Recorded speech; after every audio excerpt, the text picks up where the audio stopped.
Formats of lesson designs. So number 1, kung mababasa natin sa screen, Johann Friedrich Herbert Steps. So kilala ko tinatawag na J.F. Herbarts.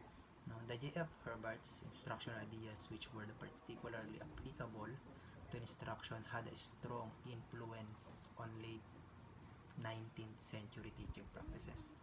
No, si J.F. Herbarts, no, kilala bilang isang pilosopo, kilala rin siya bilang isang educator, no, noong kanyang panahon. Then si J.F. Herbarts kilala rin, no, sa pagbibigay niya ng diin sa kalagahan ng pag-aaral pagdating sa edukasyon. Si J.F. Herbarts meron din siyang 6 steps, no, pagdating sa format of lesson designs. So number 1, kung mababasa natin, preparation, a technique connecting new material to be learned with the relevant prior ideas or experiences.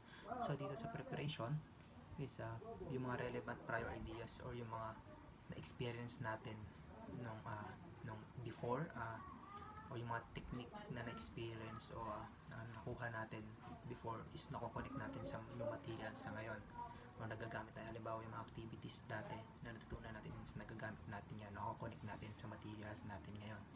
So next one is the presentation. Presentation, introducing new material through the use of real world objects or experiences. So dito, no, nagtuturo tayo no, gamit yung mga katotohanan, gamit yung mga tunay na nangyari o tunay na experience natin, tunay na mga bagay na present natin, i-introduce natin. So next one is the association, through integration of the new idea through comparison. So dito is na-integrate natin yung new idea, no, through comparison with the previous ideas, no, of similarities and differences, no, para makabuo tayo ng new idea pagdating sa association. So next one, generalization, a procedure that is especially important in education and is intended to develop the mind beyond the level of comprehension in the concrete. No, so dito is na-develop lang natin yung ideas, no, beyond the level of comprehension. No, mas pinapalawak lang siya natin. No, next one is the application. So dito sa application is ina-apply lang natin yung bago natutunan natin. No, yung mga natutunan natin yun is na pwede natin i-apply sa ngayon. So the last one, the recapitulation or the evaluation. So dito naman this step is designed for teachers, no. Itong step na to is ginawa para sa mga teachers, no, kung saan na-determine ng isang teacher, no, kung nakuha ba ng isang estudyante yung material na binigay ng isang teacher. Dito is natutukoy ng teacher, no, yung estudyante is kung nakuha ba ng estudyante yung binibigay ng isang teacher. So number 2, 5A's. No, this 4-phase structure is based on Kolb's experiential learning theory, which aims to educate students holistically. Learning is the process by which knowledge is created by transforming experience, no, according to Kolb 1984. So ano ba yung 5A's? No, first is activity. So activity, no, activating student prior knowledge. So dito ina-activate lang natin yung mga prior knowledge ng bata, yung mga dating natutunan ng bata is ina-activate lang natin sa pamamagitan ng activity, yung mga relevant experience ng bata, no, is ina-activate lang natin. So next one is analysis. No, sa pamamagitan ng analysis, no, mas nadadagdagan or nakakapag-provide sila ng ideas, no, nagagamit natin with the new materials, no. Next one, number 3, abstraction. So abstraction, ito ay parang generalization lang, is napapalawak yung ideas ng estudyante. Next one is application. Application, putting what students have learned into practice or applying what they've learned in the actual world. So dito is na-apply lang ng estudyante yung natutunan niya nung bata pa siya, no, in the actual world. So next one is the assessment, no. Assessment, no, alam naman po natin ito, no, kung saan is na-measure ng teacher, no, ginagamit yung assessment, no, to measure and to know the skill of the student, no?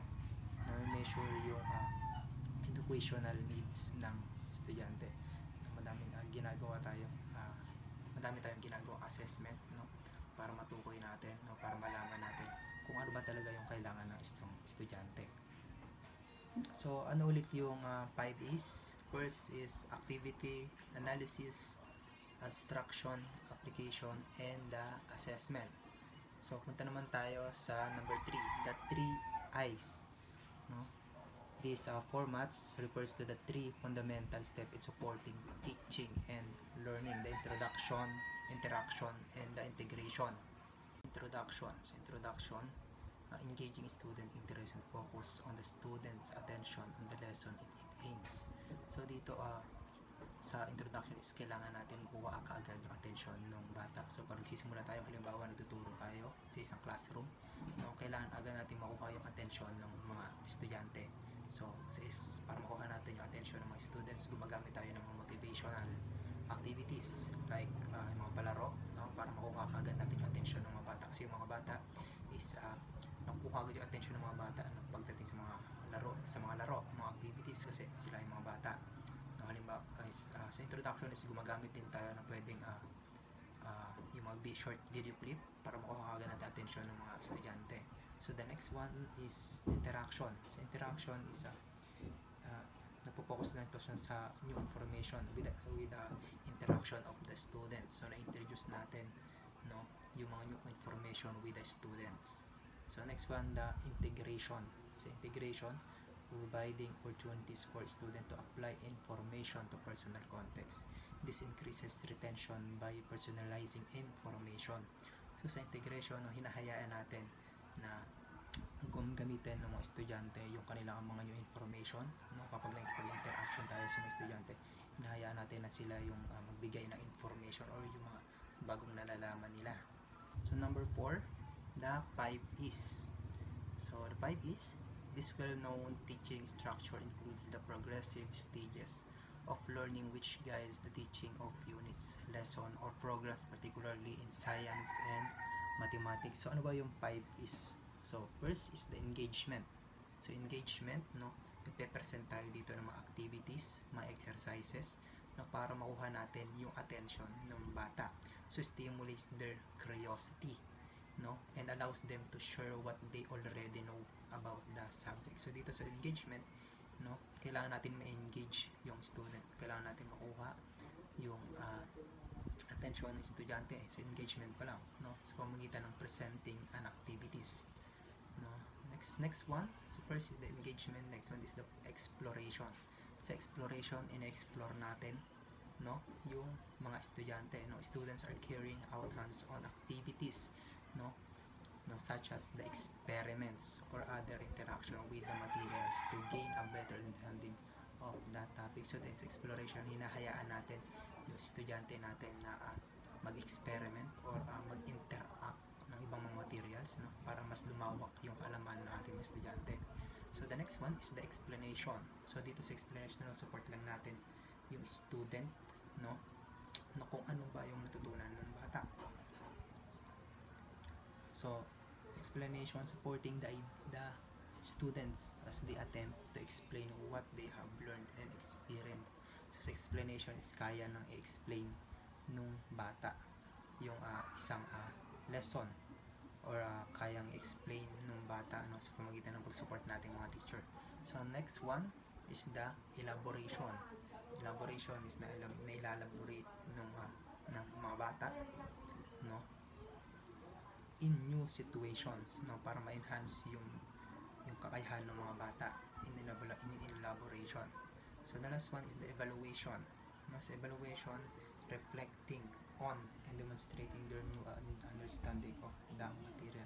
So sa evaluation is de-demonstrate lang nung bata, no, yung mga bago natutunan nila, no, sa isang klase. So the next one, number 5, the last, is the 4Ps. No, 4Ps. This 4-step format is appropriate for skills acquisition in physical education, music, and art. So the first, preparation, clearly conveying their past understanding of the day's lesson. So presentation, discussing. So first one is preparation, next the second presentation, discussing the topic or demonstrating the competence. So dito is nade-discuss yung topic and nade-demonstrate yung competence. So next one is the practice, allowing students time to practice and perfect the activities that have been assigned to them. So sa practice, no, ina-allow yung students, no, to practice and perfect activities, no, that have been assigned to them. So performance, sa performance is nade-demonstrate, no, demonstrating the newly gained skill to use. So dito is nade-demonstrate ng bata yung mga bagong natutunang skill nila. And yun lang. Thank you.